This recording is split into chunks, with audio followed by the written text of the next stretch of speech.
Okey. Okay, nampak tak? Nampak cikgu. Okey, kita akan belajar tentang sifat mazmumah, iaitu sifat yang tidak baik. Mazmumah tu maksudnya sifat mazmumah tu maksudnya tidak baiklah ataupun dikeji. Jadi kita akan belajar sifat yang dikeji ataupun sifat tak baik, iaitu apa dia? Ghadab. Ghadab. Ghadab ni bahasa Arab. Ghadab. Ghadaba. Ghadaba. Ghadab. Kalau bahasa Arab ghadaba, ghadab. Tapi cikgu Ghadab. translatekan dia jadi bahasa Melayu, dia berbunyi ghadab macam itulah, dia spelling dia. Maksudnya marah. Ghadab tu maksud dia marah. Jadi sifat marah ni adalah sifat yang tidak disukai ataupun sifat yang dikeji. Okey, kita tengok apakah dia kita tengok dulu maksud sifat mazmumah. Okey, maksud sifat mazmumah adalah sifat yang dikeji atau sifat yang tidak baik. Sifat yang dikeji atau sifat yang tidak baik. Itu maksud sifat mazmumah. Sifat yang dikeji atau sifat yang tidak baik. Kemudian kita pergi kepada maksud ghadab. Apa dia maksud marah tu? Maksud marah adalah ghadab tu adalah sifat mudah marah. Ghadab tu bahasa Arab tau. Ra, huruf ra, do dan ba. Ghadaba, ghadab. Jadi maksud dia adalah mudah marah. Ghadab. Mudah marah. Okey. Jadi maksud ghadab adalah mudah marah, senang marah. Marah tahu tak marah? Marah apa dia? Tahu tak marah? Marah dia tahu cikgu tahu. Macam mana marah? Satu benda ada buat salah, ada hal. Lepas tu ada orang marah dengan dia. Lebih kurang lah macam tu. Ataupun kita marah orang lain ke kan. Tiba-tiba kita marah ke, kita jerit kat dia, kita marah dia, kita cakap yang tak elok. Tu marah lah. Okey. Kita tengok pada dalil ghadab. Dalil tentang sifat ghadab. Okey, sebelum kita tengok pada dalil sifat ghadab ni, cikgu ada satu cerita.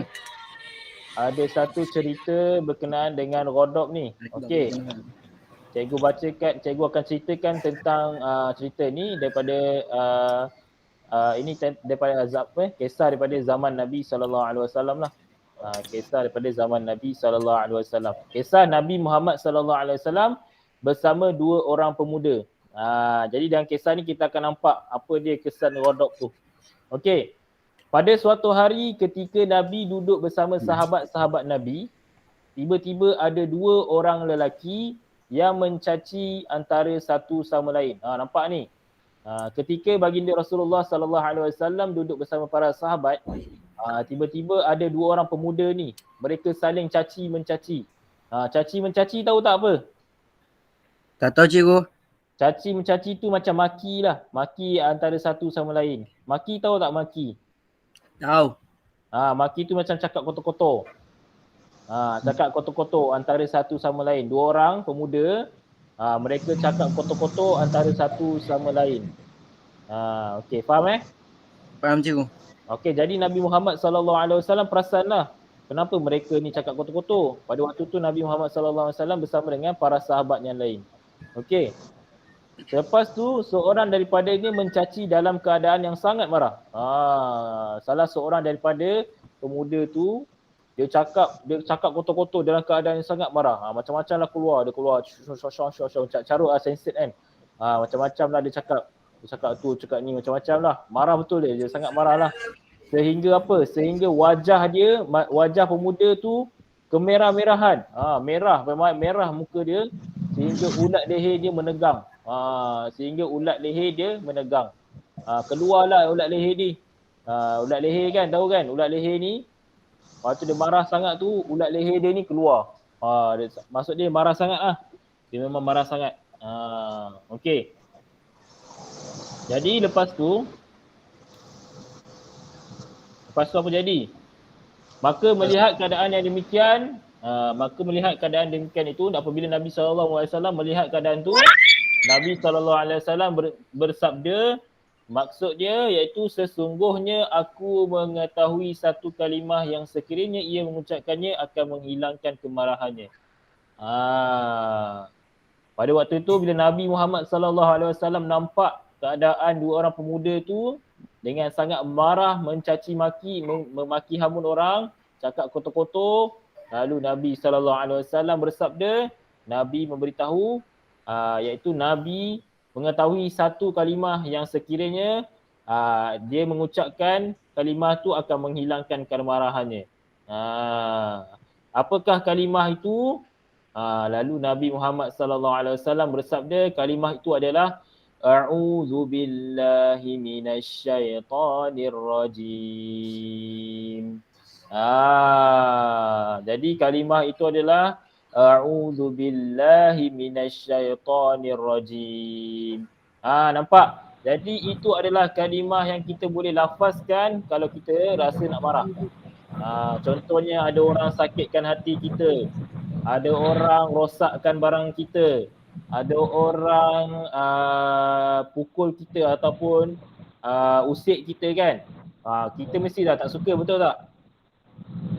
Jadi kalau kita tak suka, kita jangan marah. Kita tahan, sabar dulu. Kemudian kita sebut a'udzubillahi minasyaitonir rajim. Kita isti'azah. Kita sebut isti'azah a'udzubillahi minasyaitonir rajim. Supaya dapat menghilangkan kemarahan kita. Kenapa kita kena sebut tu? Sebab dekat situ apa maksud isti'azah tu? Apa maksud dia? Maksud dia adalah aku berlindung daripada syaitan yang dikeji, syaitan yang direjam, bukan dikeji, direjam. A'udzubillah, aku berlindung daripada syaitan. Aku berlindung dari syaitan yang direjam. Rajim. A'udzubillahi minasyaitonir rajim. Sebab marah itu daripada api. Dan api itu adalah daripada syaitan. Syaitan tu daripada api kan. Jadi disebabkan marah tu dia ada sinonim dengan syaitan. Dia ada kebersamaan dengan syaitan. Jadi sebab itulah kita kena lafazkan. Kalau nak marah, rasa nak marah, kita sebut a'udzubillahi minasyaitonir rajim. InsyaAllah kurang sikit kita punya rasa nak marah tu. Kita reda sikit lah. Okey? Faham Cikgu. Faham cikgu. Itu kisah yang cikgu ceritakan lah berkenaan dengan kalau dalam situasi kita nak marah kan, kita lafazkan, kita sebut apa? Kita sebut apa? Khudub. Bukanlah. Bukan. Tadi Bukan, cikgu bukan. sebut di isti'azah tu. Bismillahirrahmanirrahim kan cikgu? A'udzubillahi minasyaitonirrajim. A'udzubillahi minasyaitonirrajim. Bismillah tu basmalah lain. A'udzubillahi minasyaitonirrajim.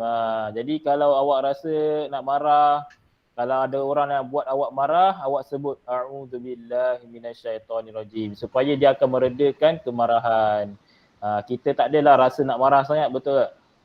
Okey? Cikgu, Cikgu tapi share balik kadang-kadang sikit. kalau ada orang marah, ada orang baca macam mana tahu cikgu? Astagfirullah. Boleh juga. Takut dia melampaui batas lah. Sebab kadang-kadang waktu kita marah ni kita lupa kan. Kita boleh macam apa,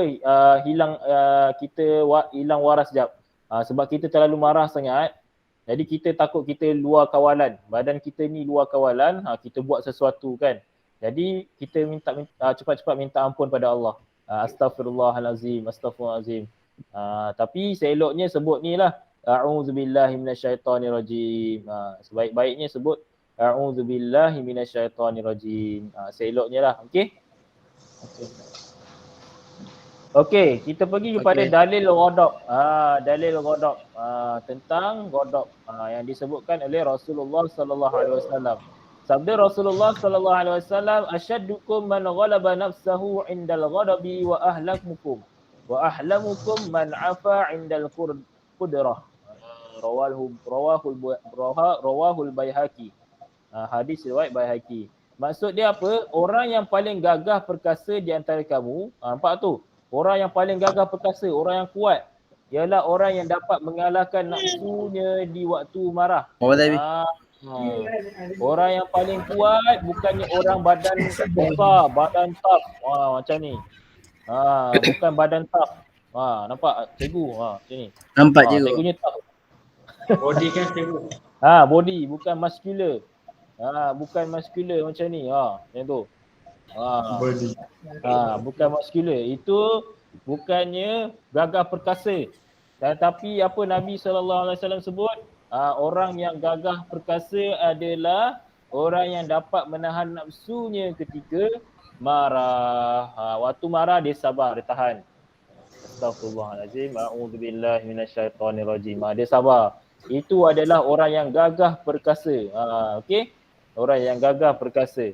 Dan orang yang sabar antara kamu dan orang yang sabar pula adalah orang yang suka memaafkan kesalahan orang lain padahal ia berkuasa untuk membalaskan. Maksudnya orang yang paling sabar adalah orang yang memaafkan orang lain. Dia maafkan orang lain. Pada waktu tu dia sebenarnya boleh balas balik. Dia boleh balas balik. Contohnya satu situasi pelajar A dan pelajar B. Pelajar B ni kacau pelajar A. Pelajar B dia kacau pelajar A. Dia kacau-kacau, dia usik-usik lah, dia usik-usik, dia ejek-ejek kan, dia cakap kotor-kotor. Lepas tu pelajar A ni bengang lah, nak marah kan. Nak marah. Tapi disebabkan dia dengar hadis Nabi ni, dia sabar. Dia tak marah, kemudian dia sabar. Dah dia sabar, dia maafkan pula pelajar B tadi. Dia kata, tak apalah, saya maafkan awak. Dan saya saya tak nak buat apa-apa lah, maksudnya macam tu. Saya maafkan awak apa yang awak buat kan. Jadi pelajar A ni adalah orang yang disebutkan oleh Nabi SAW seorang yang gagah perkasa dan orang yang paling sabar. Sebab kalau ikutkan pelajar A ni dia boleh je balas balik apa yang pelajar B ni buat. Dia boleh balas balik kan. Dia boleh nak tumbuk ke, nak pukul. Ni biasa gaduh-gaduh lah ni. Tapi tak maulah dia gaduh-gaduh. Dia sabar je. Dia sabar, dia kata tak mau gaduh, saya maafkan awak. Itu yang terbaik lah. Itu yang Nabi SAW sebutkan, orang yang macam ni adalah orang yang gagah. Bukan sebab dia lawan, bukan sebab dia gaduh, tapi sebab dia sabar. Jadi orang sabar ni dia adalah orang yang gagah. Dia maafkan pula orang tu, lagi bagus. Okey. Jadi itulah yang dikatakan bersabar. Kalau kita dalam keadaan marah, bersabar. Jadi orang yang gagah perkasa ni bukannya orang badan besar, kuat, boleh tumbuk orang kan. Bukan. Jadi orang yang gagah perkasa tu adalah orang yang dapat menahan maksud dia ketika nak marah. Dia nak marah tu dia sabar. A'udzubillahi minasyaitonirrajim. Itulah orang yang gagah perkasa. Okey, faham Cikgu. Okey, seterusnya kita lihat cara menghindari sifat marah. Cara menghindari sifat marah, bukan sifar tau. Sorry, cikgu salah type. Cara menghindari sifat marah, bukan sifar. Sifat S-I-F-A-T. Bukan S-I-F-A-R. Sifar tu darab. Sifar tu kosong, bukan darab. Sifar tu kosong. Tapi sifat, cikgu salah type. Okey. Tolong baca Faidul. Cara menghindari sifat marah. Berzikir kepada Allah. Sentiasa beristighfar. Bersifat sabar dalam segala perkara. Bersanggah baik di antara satu sama lain. Mengambil wuduk. Okey. Jadi itu adalah cara-cara untuk awak menghindari sifat marah. Yang pertama, kena banyak zikir pada Allah. Subhanallah, Alhamdulillah, Allahu Akbar, La ilaha illallah. Macam-macam zikir lah. Bismillahilladzi la yadurru ma'asmihi syai'un fil ardi wala fis sama'i wa huwas samiul alim.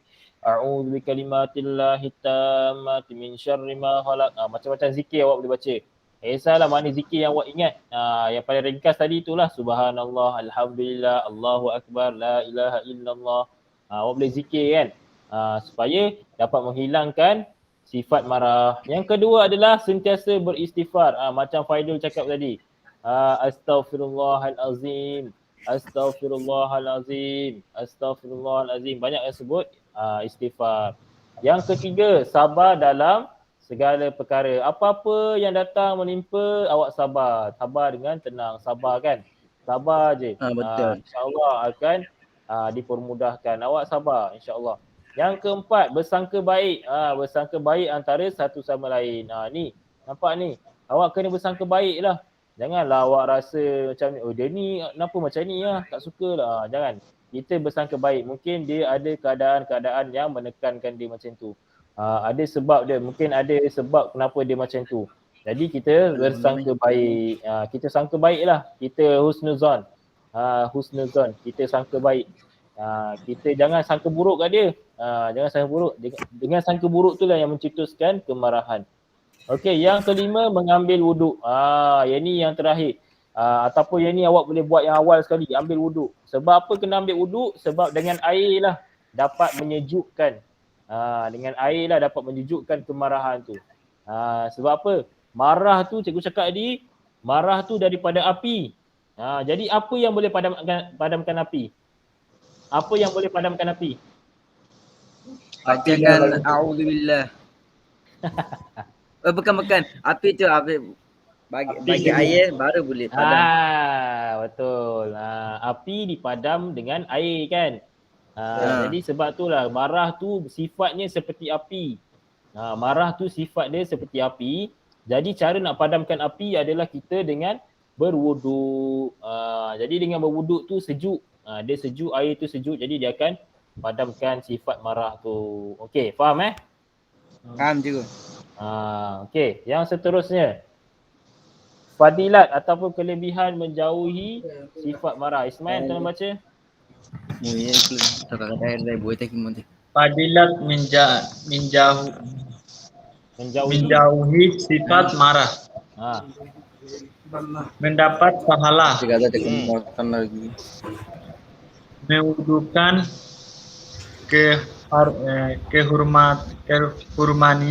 keharmonian.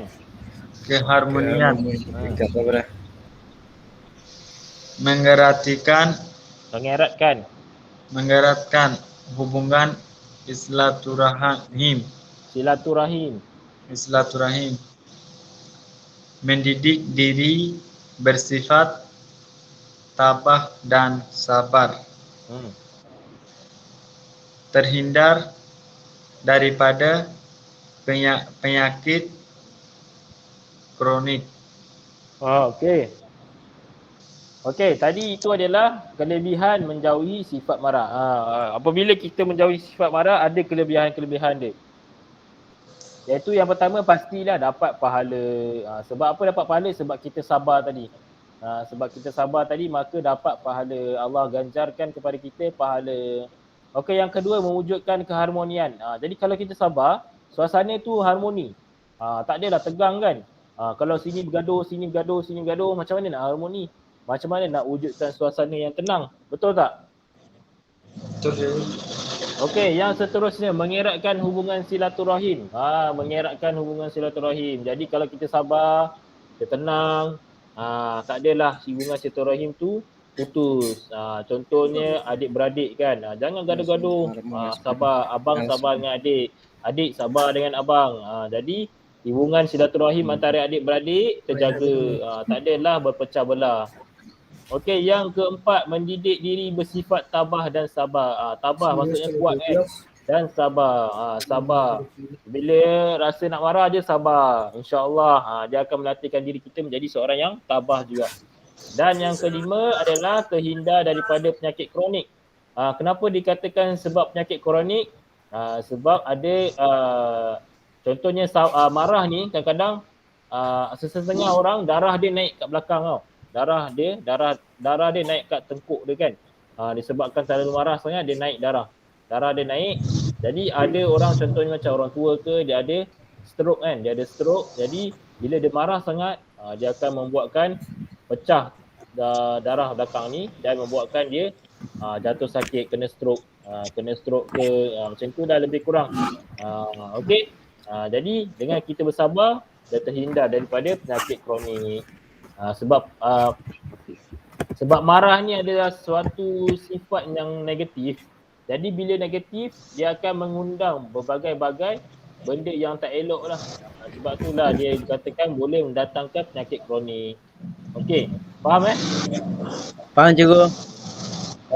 Cikgu. Okey, yang seterusnya, yang terakhir. Faizal tolong baca. Akibat bersifat marah, tidak sabar, mendapat dosa, memutuskan silaturahim, mencetuskan pergaduhan dan permusuhan. Okey, jadi itulah kesan dia akibat kalau bersifat marah. Yang pertama, tidak sabar, menjadikan diri seorang yang tidak sabar. Setiap keadaan nak marah je. Kenapa ni? Tak puas hati kan? Marah je. Semua benda nak marah. Semua benda tak kena. Jadi dia akan menjadikan diri dia seorang yang tidak sabar. Yang kedua, mendapat dosa. Pastilah mendapat dosa sebab dia marah kan, marah orang tak tentu pasal, jadi dia dapat dosa lah sebab dia menyakiti hati orang. Yang ketiga, jadi dia akan memutuskan silaturahim. Hubungan silaturahim tu akan terputus disebabkan dia tidak sabar. Dan yang keempat, mencetuskan pergaduhan dan permusuhan. Nampak tu? Bila berbuat macam ni, bila bersifat marah ni akan mencetuskan pergaduhan. Bergaduh lah, tumbuk sana, tumbuk sini, sepak orang. Dia akan bergaduh. Ataupun akan membuatkan permusuhan, dendam, benci. Tak suka kan. Jadi tak boleh lah macam tu. Contohnya macam dalam gambar tu. Dalam gambar tu, dia marah kawan dia. Tiba-tiba dia marah kawan dia. Sebab disebabkan sifat marah dia tu lah. Disebabkan sifat marah dia tu, tiba-tiba dia marah kawan dia tak pasal-pasal. Jadi tak boleh lah macam tu. Ini adalah kesan daripada bersifat marah. Jadi tak elok lah. Jadi itu saja untuk kelas kita pada hari ini tentang sifat marah. Simple. Untuk sifat marah ni simple one lah. Supaya kita dapat ambil iktibar. Supaya kita tidak ditanamkan dengan sifat mazmumah ni, sifat marah ni. Kita tahulah. Jadi kita tahu kat sini bahawa sifat marah ni adalah sifat yang negatif, yang tidak elok, yang tidak boleh ada dalam diri kita. Okey, faham rumusan dia, kita tidak boleh mempunyai sifat marah ni. Kita tidak boleh mempunyai sifat marah ni lah. Sebab dia akan melahirkan suasana yang tidak elok. Suasana yang tidak elok. Tegas dan marah dua benda yang berbeza. Tegas dan marah dua benda yang berbeza. Marah ni dia lain. Marah ni dia macam satu perasaan yang sangat marah lah. Sangat macam betul-betul geram lah. Jadi tak elok lah. Okey? Jadi kita dah tengok dah maksud ghadab. Ghadab tu adalah bahasa Arab. Kemudian apa yang kita boleh lafazkan, a'udzubillahi minasyaitonirrajim. Sekiranya kita dah rasa marah ataupun kita boleh buat cara-cara ni, berzikir, istighfar, sabar, bersangka baik dan mengambil wuduk. Kemudian kelebihan-kelebihan apabila kita menjauhi sifat marah. Dapat pahala, kita dapat melahirkan keharmonian, mengeratkan hubungan silaturahim, mendidik diri bersifat tabah dan sabar, terhindar daripada penyakit kronik. Dan yang terakhir, jika kesan daripada sifat marah ni, iaitu akan melahirkan tidak sabar, mendapat dosa, memutuskan silaturahim dan mencetuskan pergaduhan dan permusuhan. Okey, jadi itulah pembelajaran kita pada hari ini tentang sifat mazmumah, iaitu ghadab ataupun marah. Ghadab ataupun marah. Okey. Ada apa nak tanya tak? Ghadab tu bercakap Arabic kan cikgu? Ya, ghadab tu adalah bahasa Arab. Bukan Melayu. Bukan. Bahasa Melayunya adalah marah.